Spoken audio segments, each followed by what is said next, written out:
governments, and just yesterday for small business.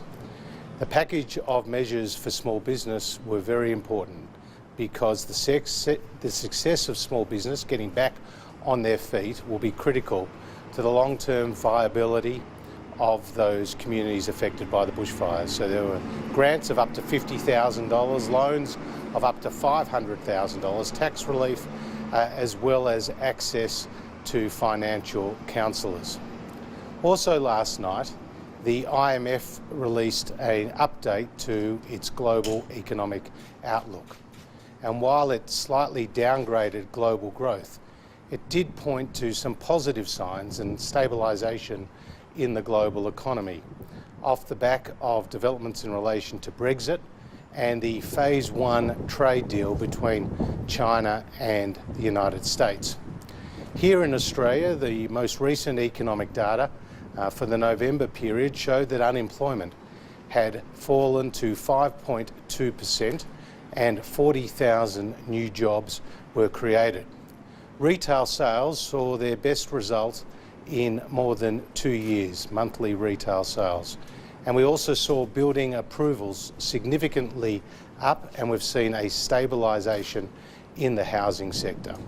So while other countries around the world, including South Korea and the United Kingdom, Singapore, saw quarters of negative economic growth last year, the Australian economy continues to grow and continues to be remarkably resilient in the face of not just the bushfires, but the comprehensive drought that we have seen, as well as the global trade tensions. Any questions? Overnight, the Bank for International Settlements issued a fairly wide-ranging and interesting report on climate change and whether it's a financial systemic risk. Do you agree that it is a risk to the financial systems? Well, our own Reserve Bank of Australia has talked about the importance of the issue of climate change and how it is working on the impacts of that to the economy. But also you've got APRA and ASIC who have also talked about the climate change issue. But what the report also points out is the need for a balanced approach.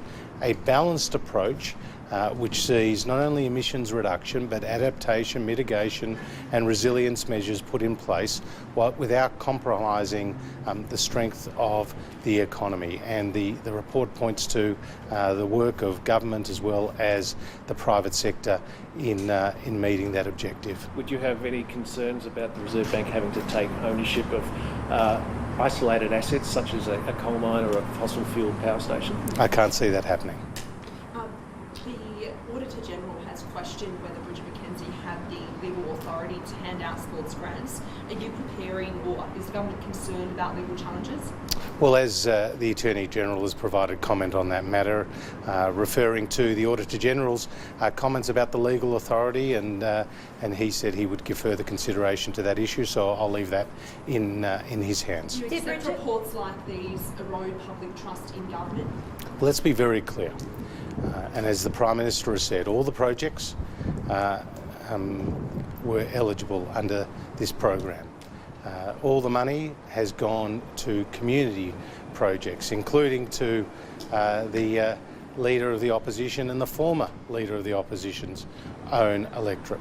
And that is really important here because the purpose of the program was to support eligible projects and to support local community sporting clubs with repairs, lighting, women's changing rooms and a whole series of other, what you would agree, I'm sure, are important benefits to those sporting communities. Do you accept though that there were more sporting clubs that were more eligible that were overlooked by Bridget McKenzie? Well, as I know, all those projects were eligible and decisions to... that got money weren't as eligible as others. But look... because they were in marginal electorates. Well, these projects were across a variety of electorates across the whole country.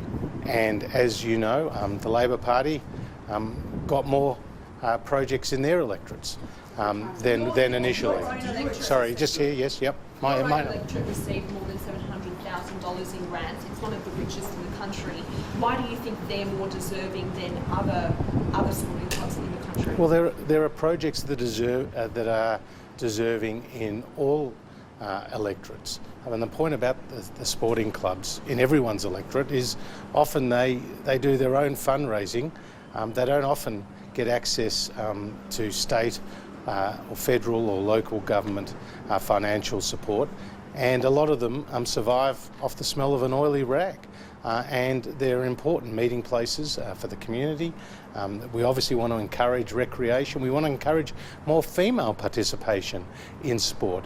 But the projects were awarded to those eligible applications, and those applications were made in the normal process. You can't account. Sorry. Yes. You cannot account for how 73% of the grants in the third round went to marginal seats, when marginal seats make up about 1 in 5 of the 151 electorates in this country. That is way out of line. Shane, projects were awarded across the country. Do you accept, though, the finding, they're saying they're all eligible, it found distributional bias, it found that it targeted marginal seats and they were targeted. Do you accept that finding?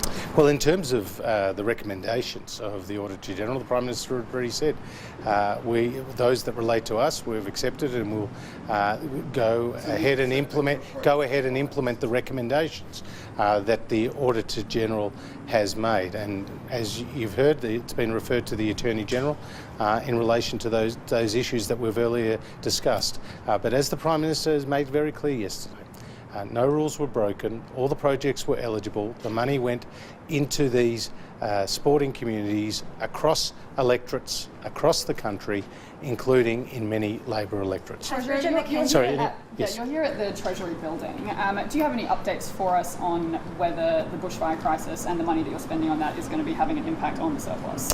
Well, our absolute first priority is on meeting the human cost of the bushfires. It's been absolutely devastating and terrible for the people who have been affected. Lives have been lost, property has been lost, and it will take years to rebuild.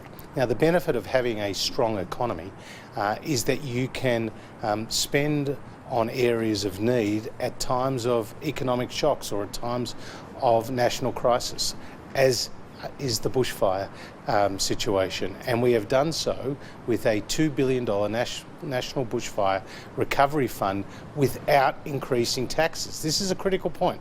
When Labor were in, they would whack levies on, higher taxes. In fact, they went to the last election with $387 billion of higher taxes. We went to the last election promising lower taxes, and that's what we have legislated through the Parliament since. So when it comes to our bushfire response, we will do what is required to support those communities in need. I will not provide a running commentary on the situation of the budget, other than to say that the budget is updated, or the forecasts are updated twice a year. Forecasts are updated twice a year at MyEFO and at budget, and so you'll need to tune in May on budget night. Sacrifice the surplus? Our focus has been on delivering the services and the support to the people in need, and that's what we've been doing. Scott Morrison has been out in front announcing significant programs of support that have been very well received. Ministers, including the Prime Minister has been present, have convened roundtables. I met here in Treasury with the financial services industry. I've met with the insurance industry. I've been talking to the banks. We met with small businesses. We met with the charities, getting the feedback from those on the ground as to how we can best support those people in need. And our initiatives to date include money for mental health, money for small business, money for primary producers, money for wildlife and habitat support, money for local councils, as well as the money that has started to transfer from overnight to children who are getting back to school who have been in bushfire affected areas. So working closely with the states, we will do what is required to support those in need, as all Australians would expect us to do. So is this the standard now? Is this the standard that Australians should expect, that the Morrison government will spend taxpayer money to boost their election chances? The Morrison government is focusing on supporting communities, whether in bushfire affected areas, whether it's in drought affected areas, whether it is in local communities who are getting sporting grants. The focus of our government is supporting those communities in need right across the country. Has Bridget McKenzie breached ministerial standards? They say that the ministers are supposed to use their powers fairly and to take into account merits. So has she breached those guidelines? As I said, the projects that were awarded, the grants were all eligible. The rules were kept to, and the money was spent on community projects right across the country, helping these sporting communities have the facilities and the support that they need. Thank you. So you say she hasn't breached